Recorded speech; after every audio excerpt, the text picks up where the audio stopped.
Nice work by David Lodge.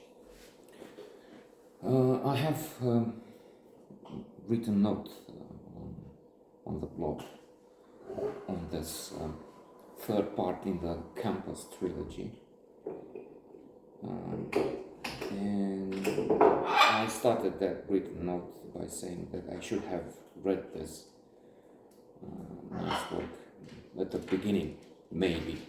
I mean, the order is Changing Places, Small World, and Nice Work, the last one.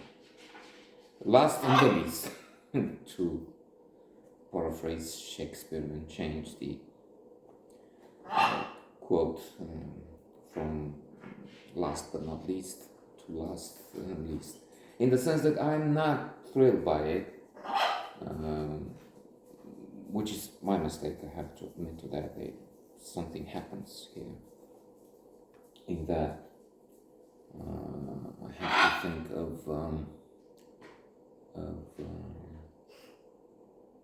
the Pharrell trilogy, wherein the Singapore grip was really a letdown, a disappointment there. I mean, I started with troubles and I was enthused. I was an annual lecture in heaven.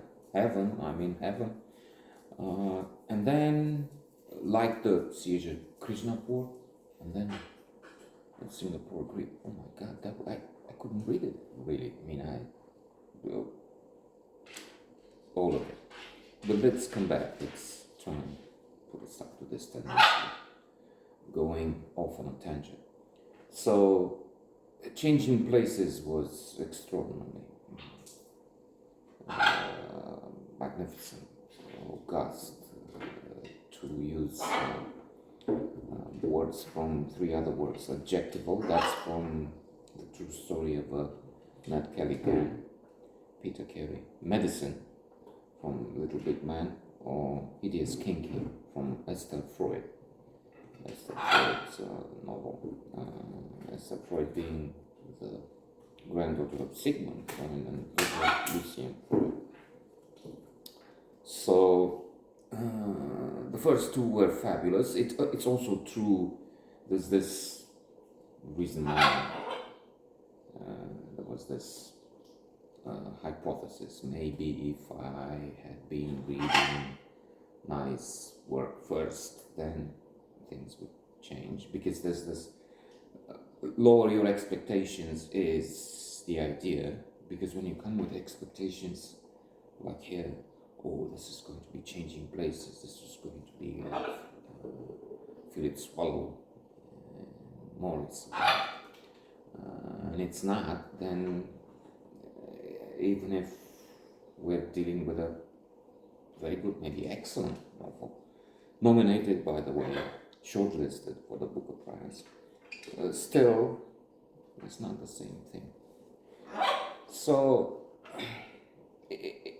it would be that it comes after two, especially the first Changing Places, two parts that are hard to equal, perhaps impossible. Then there's something here. I mean, the ability to be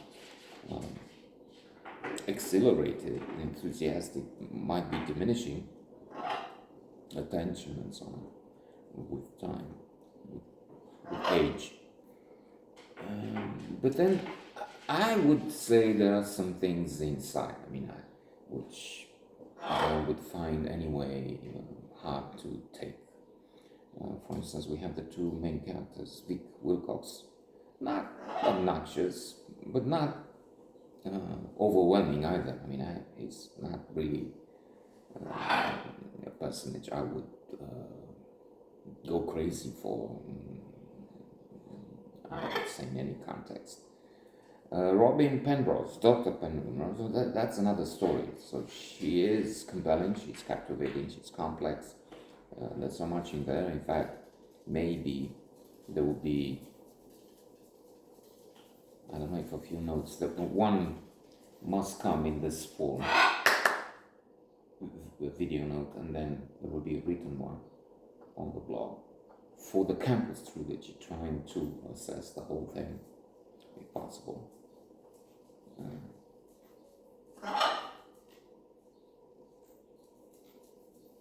But she is really someone worth talking about. In fact, she provokes me into saying a few things about one, Umberto Eco, on that idea that the one who doesn't read has one life. People who read have 5,000 lives. That's eternity backwards or something like that. In the sense that you live with those personages and you enter their lives. And this is a life worth entering, especially, again, Dr. Penrose, Robin Penrose, with a wife.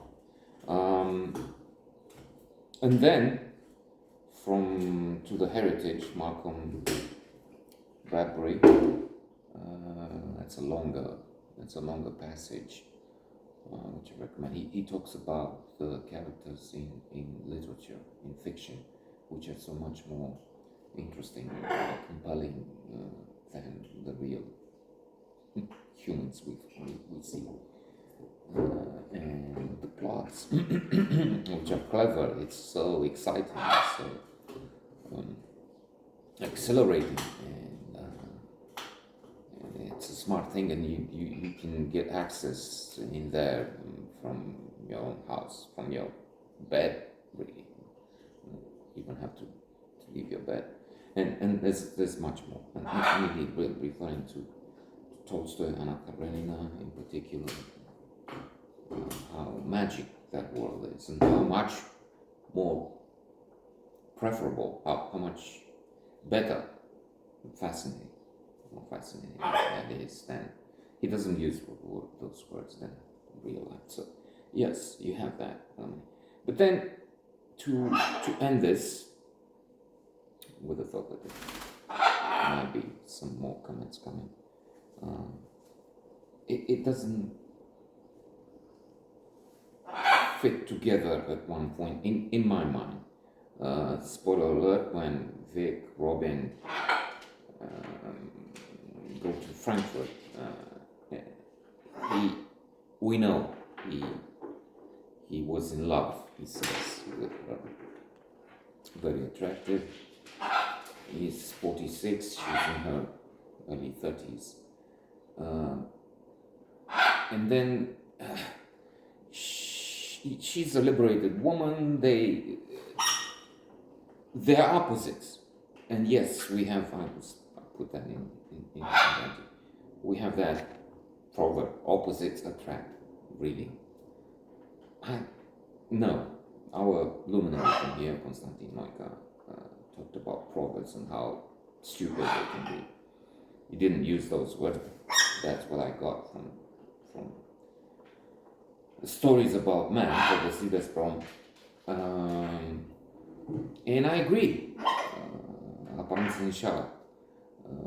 Don't judge a book from its cover. Well, yeah, I mean, you have so much from looking at somebody who's in rags on the streets and begging. It's not a judgment of his value, but it's not the prince from fairy tales, hidden, disguised. It's just a man begging. That's a very poor man or woman or other. So it's stupid to say opposites attract. Really, I mean, maybe they have sex together, but that's not working. She's with Trump, and he sees that that's a stupid son of a bitch, one of the biggest crooks and frauds in history, getting to the top position in the world. It doesn't work. They don't attract. They will just keep fighting and grabbing the throat. And fellatio, really?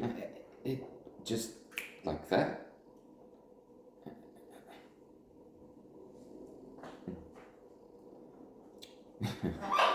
something else comes to mind, but let's finish this episode here.